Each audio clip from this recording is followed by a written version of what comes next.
Salut YouTube et bienvenue sur Binge Fixers. Alors aujourd'hui dans cette nouvelle vidéo, nous allons parler de la mini-série du nom de Il a déjà tes yeux. Donc c'est disponible sur Disney+, et c'est une mini-série française qui est la suite, je crois, du film du même nom.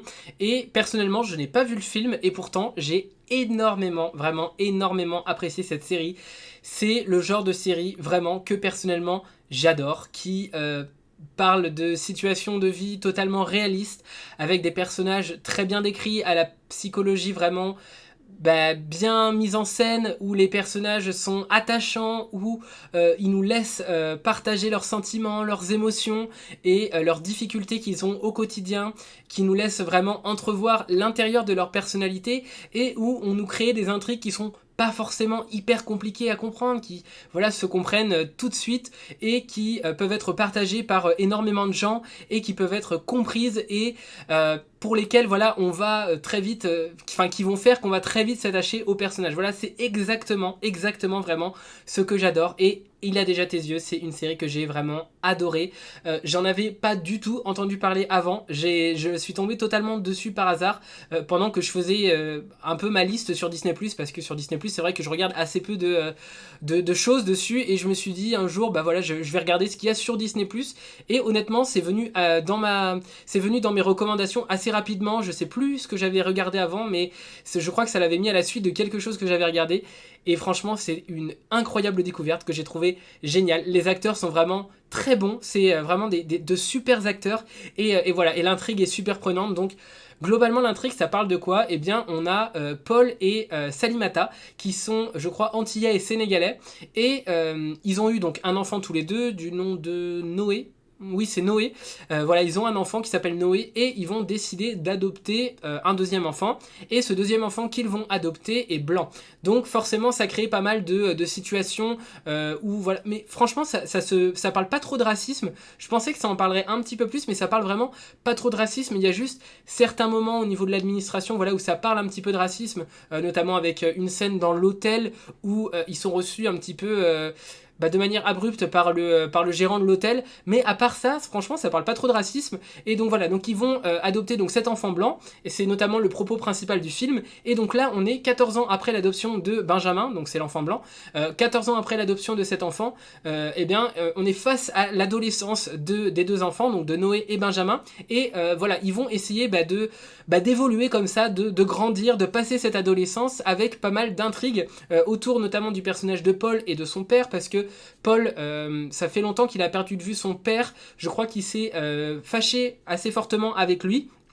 Et donc ils se sont totalement perdus de vue. Paul en veut énormément à son père, et son père va revenir dans sa vie. Alors Salimata, donc la femme de Paul, va avoir un peu ce rôle de tampon entre les deux, c'est-à-dire que elle voit plutôt d'un bon œil le fait que le père de Paul revienne dans sa vie, mais Paul, lui, a beaucoup de difficultés à réaccepter son père, à le pardonner de tout ce qu'il a pu faire, parce que il a un peu laissé tomber sa mère, il les a vraiment un petit peu laissés dans le pétrin, et du coup Salimata va essayer de réconcilier un peu les deux, et toute cette famille va essayer de se cristalliser autour un petit peu de cette histoire, même s'ils ont tous des histoires secondaires, mais ils vont essayer un petit peu de se cristalliser, se recentrer tous, et il y a vraiment des liens qui vont se créer à travers le personnage du grand-père du coup de Benjamin et Noé, et et c'est assez intéressant la façon dont les liens se tissent entre les personnages, parce que déjà on sent vraiment que la relation entre Noé et Benjamin, elle est vraiment très attendrissante, elle est vraiment très belle, c'est vraiment deux frères qui s'adorent, et bon, même s'ils se chamaillent par moments, mais c'est normal, c'est comme ça,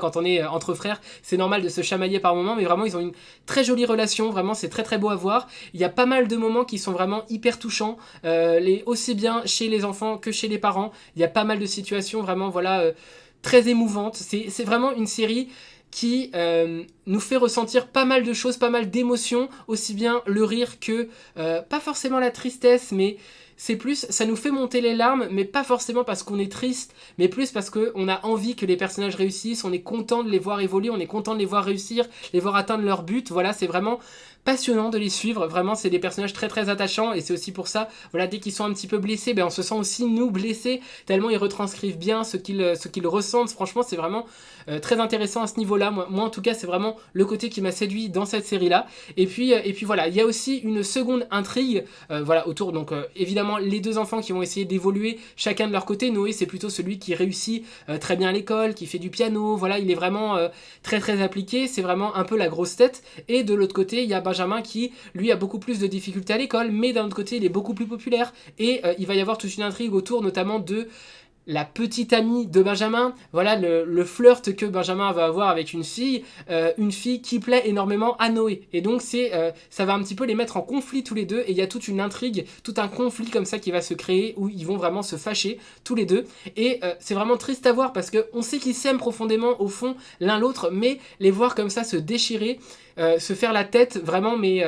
c'est vrai que c'est assez émouvant de les suivre. Après, c'est une intrigue vraiment secondaire, c'est pas le centre de l'intrigue. Le centre de l'intrigue, c'est plutôt Benjamin, donc qui va essayer de retrouver ses parents biologiques. Voilà, il va pas du tout avoir l'idée de ça, dans sa vie de tous les jours. Il a vraiment, ça lui vient pas l'idée, mais par hasard, il va tomber sur quelque chose qui va totalement lui donner envie d'essayer de retrouver sa famille biologique. Forcément, ses parents vont être un petit peu chamboulés par cette idée-là, parce que eux, ils reçoivent cette nouvelle un petit peu comme...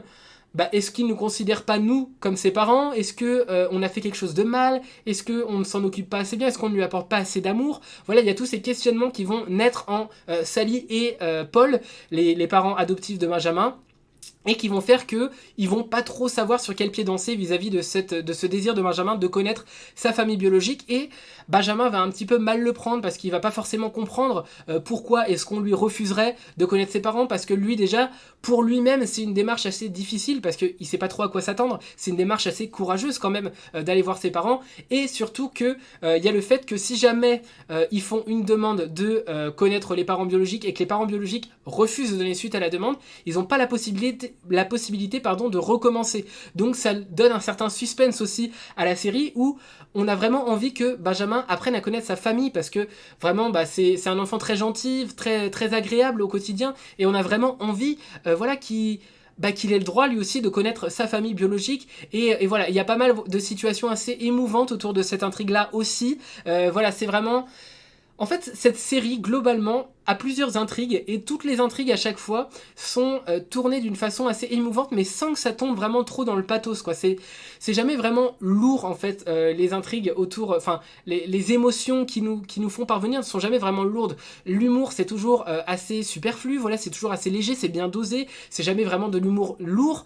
Pareil, les côtés émouvants, c'est toujours vraiment bien dosé, on n'est jamais dans le pathos. Il y a pas mal de personnages secondaires aussi qui gravitent autour de la petite famille, donc il y a la grande famille avec les grands-parents, tout ça, c'est assez marrant de les voir, c'est vraiment des personnages hauts en couleur, des personnages qui ont la joie de vivre, qui ont une forme de gaieté vraiment, ils ont une joie vraiment qui se transmettent, c'est vraiment super bon à voir, c'est vraiment, ça redonne la joie de vivre, vraiment c'est une série qui est hyper réaliste, et qui en même temps donne une certaine légèreté, voilà, quand on regarde, on en sort heureux, on en sort content, comme si on voyait la vie un petit peu d'un autre œil, et de façon un peu moins soucieuse, voilà, on est un peu plus insouciant vis-à-vis de la vie, et franchement c'est une très belle série qui se regarde très bien. C'est 6 épisodes d'une 50aine de minutes, un peu à la forme, un peu sous la forme de téléfilm, un petit peu, si vous voulez, le style, c'est un petit peu, ça ressemble un petit peu au téléfilm qu'on peut voir, donc évidemment à la télé, sur les chaînes nationales, notamment la 2, voilà, c'est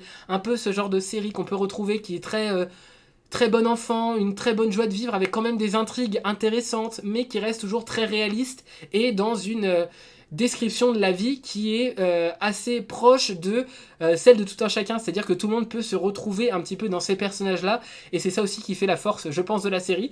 Je sais pas si c'est une série qui a bien marché, je crois que le film avait plutôt bien marché, avait plutôt été bien reçu par la critique, je ne sais pas ce qu'il en est pour cette série, en tout cas, moi j'ai vraiment adoré, c'est vraiment une série que j'ai adoré, tout simplement. J'ai trouvé que c'était magnifique, c'est exactement le genre de série que j'ai envie de voir, voilà, des relations familiales comme ça, tissées d'une super belle manière, avec des intrigues familiales qui sont pas hyper complexes, mais qui sont hyper émouvantes, hyper touchantes, avec des personnages vrais, des personnages sincères, et des personnages hyper attachants, qu'on a envie de voir évoluer, et qu'on a envie de voir réussir, qu'on adore voir heureux, qu'on a envie de supporter, de leur faire des câlins quand ils sont tristes, enfin voilà, c'est vraiment un genre de série que j'adore, et Il a déjà tes yeux, j'ai vraiment adoré. Voilà, donc je ne sais pas si vous avez vu cette série, Il a déjà tes yeux, c'est une série, donc comme j'ai dit, de 6 épisodes disponibles sur Disney+, en tout cas à l'heure où je vous parle, je ne sais pas si ça va rester longtemps, parce que Disney+, a tendance à souvent pour réduire leurs coûts, en fait, ils suppriment certaines séries de leur catalogue pour les remettre plus tard, ou pas d'ailleurs. Donc je sais pas si ça va encore rester longtemps sur Disney+, mais ça devait certainement faire partie du deal où Disney+, devait mettre des séries françaises sur leur plateforme. C'était notamment le cas, je crois, avec Les Bracelets Rouges notamment. Il y a d'autres séries TF1 aussi qui ont été mises sur Disney+, donc je pense que ça doit en faire partie, mais je suis pas sûr. Donc en tout cas, à l'heure où je vous parle, Il a déjà tes yeux est disponible sur Disney+. Je ne sais pas si vous l'avez vu, en tout cas si c'est le cas, n'hésitez pas à me dire ce que vous en avez pensé dans les commentaires, c'est toujours un plaisir pour moi de vous lire et d'échanger avec vous à travers les commentaires. Et sur ce, je vous dis à la prochaine pour une prochaine vidéo. Salut YouTube!